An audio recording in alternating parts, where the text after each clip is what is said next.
के है top 10 most valuable IT service brand की लिस्ट जारी हो चुकी है। इस रिपोर्ट के मुताबिक 4 आईटी की कंपनीज जो हैं इंडिया की शामिल है, यानी कि टॉप 10 आईटी कंपनीज में 4 कंपनीज जो हैं वो इंडिया की हैं। एक बहुत बड़ी अचीवमेंट भारत के हमारे सामने आ रही है।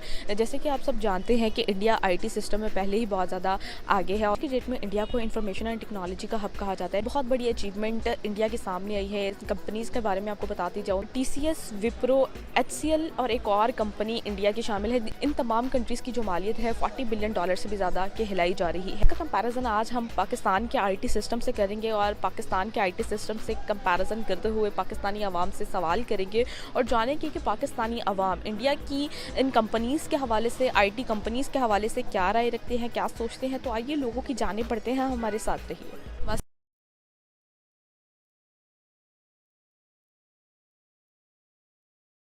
सिर्फ मेरे आज के प्रोग्राम का बेसिकली सवाल ये है कि अगर बात करें हम आईटी सेक्टर के हवाले से, तो एक रिपोर्ट के मुताबिक इंडिया की 4 आईटी कंपनीज़ हैं। एक विप्रो है, एक HCL है और TCS और एक और कंपनी है। इन सब की मालियत अगर मिलाई जाए तो ये $40 बिलियन से भी ज़्यादा की इनकी मालियत है, जो कि मतलब टॉप कंपनीज़ में, आईटी कंपनीज़ में शामिल हो चुकी हैं। सर, आप इसको कैसे देखें? ये बहुत अच्छी बात है। मे बी इंडिया जो है वो हमसे पहले इस चीज़ से इंफॉर्मेशन टेक्नोलॉजी में आगे होएगा, और दूसरा उनके पास यूथ जो है वो ज़्यादा है, तो मे बी इस वजह से वो हमसे आगे हैं। तो हमें भी, हमारी गवर्नमेंट को भी कोशिश करनी चाहिए कि लोगों को इसके लिए अपॉर्चुनिटीज़ पैदा करें ज़्यादा से ज़्यादा। तो उस तरह ही है कि हम ऊपर जा सकते हैं। सही हो गया। देखें, वो लोग अब उनकी जो स्टेट है, सबसे पहले उनकी स्टेट अपने जो लोग हैं उनको बहुत इनिशिएटिव देते हैं, एंड हम भी सेम चीज़ ही हैं। हमारे एक वर्ल्ड वाइड देखा जाए तो वो हमें बहुत ज़्यादा कम्पीट कर गए हैं। आईटी की इंडस्ट्री उनकी हमारे से बहुत ज़्यादा स्ट्रॉन्ग है, तो उनके लिए तो विश ऑफ गुड, उनके लिए गुड रख है। और हमारे लिए ये होना चाहिए कि हमें अपना काम के ऊपर फोकस करना चाहिए, और गवर्नमेंट को चाहिए कि हमें इनिशिएटिव दें, स्पेशली जो न्यू जनरेशन है। हमारे हर साल हज़ारों की तादाद में सॉफ्टवेयर इंजीनियर, आईटी के बच्चे, CS के बच्चे निकलते हैं, और वो 15-15, 20-20 हज़ार की इंटर्नशिप्स करते रह जाते हैं बेचारे, उनको जॉब्स ही नहीं मिलती। तो पूरी दुनिया टेक्नोलॉजी पे है, तो हमें टेक्नोलॉजी के लिहाज से एग्रेसिव डिसीजन लेना चाहिए हमारी स्टेट को और हमारी गवर्नेंस को।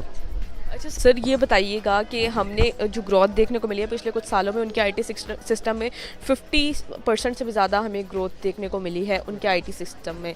सर, जिस तरह हम लोग एक्सेप्शनल उनकी जो ग्रोथ रेट देखने को मिल रही है एक्सपोर्ट के हवाले से, आईटी सिस्टम के एक्सपोर्ट के हवाले से, सर ये आज की डेट में हम उनको कह सकते हैं कि आईटी हब कह सकते हैं आज की डेट में?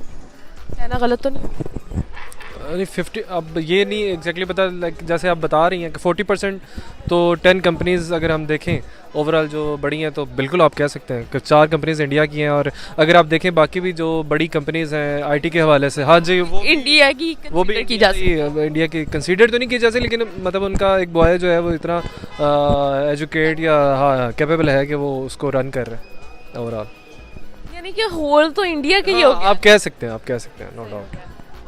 5 कह लिए, 5-6 तो इंडिया की आईटी निकला। इस तरह ही।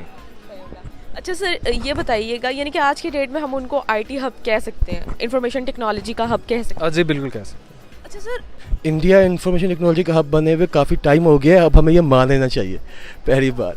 एंड सेकंड थिंग ये कि उन लोगों ने कोविड के अंदर इस चीज़ को बहुत, मतलब कि कोविड में वर्क फ्रॉम होम था, और उनके आईटी सेक्टर को उन्होंने इतना स्ट्रॉन्ग किया कि उन्होंने इतना कमाया है, उन्होंने इतना बना रही है।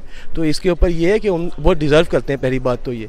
एंड जो उनका वर्क फ्रॉम होम है, या जो उनकी इनकी जो इंटेलिजेंस है, आर्टिफिशियल इंटेलिजेंस इसको बोलते हैं हम, या उनकी जो आईटी फील्ड है वो बहुत स्ट्रॉन्ग है हमसे, और वो दुनिया में हब बना चुके हैं। अब उनको मानने का और उनको ऑन करने का वक्त आ गया है, क्योंकि वो बहुत आगे निकल गए हैं।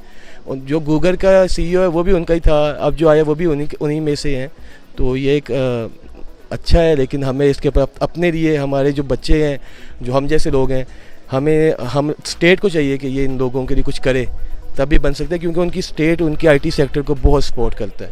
तो सर, इसका मतलब ये कि आज की डेट में हम उनको मतलब आईटी सेक्टर का हब कह सकते हैं। और जैसे कि आपको पता है कि मैं कुछ पिछले सालों के डाटा की बात करती हूँ, तो सऊदी अरब में जितनी ऑयल की वो एक्सपोर्ट करते हैं ना, उससे भी ज़्यादा इंडिया ने अपने आईटी सिस्टम में सॉफ्टवेयर्स बनाकर उसकी एक्सपोर्ट की है। एग्जैक्टली बिल्कुल ऐसे ही है। आप ये आपका हमारे मुल्क में आजकल बहुत एक पबजी गेम चल रही है, उनका सर्वर उनके पास है, गूगल का सर्वर उनके पास है, अमेज़न उनके पास है, एप्पल उनके पास है, तो वो हब हैं, तो उनको दुनिया ओन कर रही है, तो वो बन चुके हैं। और वो देखें आप पेट्रोल को अगर कंपेयर करेंगे टेक्नोलॉजी से, टेक्नोलॉजी पेट्रोल से तो बहुत बड़ा हब है। सऊदी अरब को तो बीट करना उनके लिए अब कोई इतनी बड़ी बात नहीं है, स्पेशली इकनॉमिकली अगर उनके पास टेक्नोलॉजी है, और दुनिया की टेक्नोलॉजी पर चल रही है। ये एक रेवोल्यूशन था जो आया, और इसको मानना चाहिए, और इसके ऊपर जितनी जल्दी कन्वर्ट हो जाएं दुनिया वाले और हम सब, तो अच्छा होगा।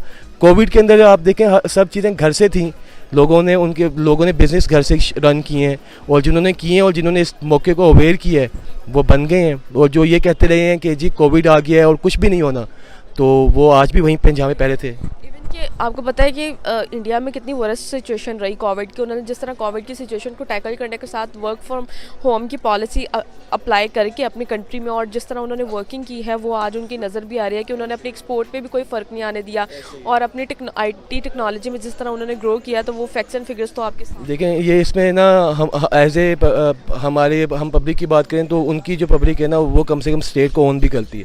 हमारी अगर स्टेट कह देना कि यार वर्क फ्रॉम होम कर रहे हैं, तो हमारे आधे लोग तो हम बात ही नहीं करते, और हमारे जो कंपनीज़ के लोग हैं वो कहते हैं कि जी बच्चे लोग घर से काम ही नहीं करते। तो फर्स्ट ऑफ ऑल हम लोगों को अपने दिमाग को बड़ा करना पड़ेगा।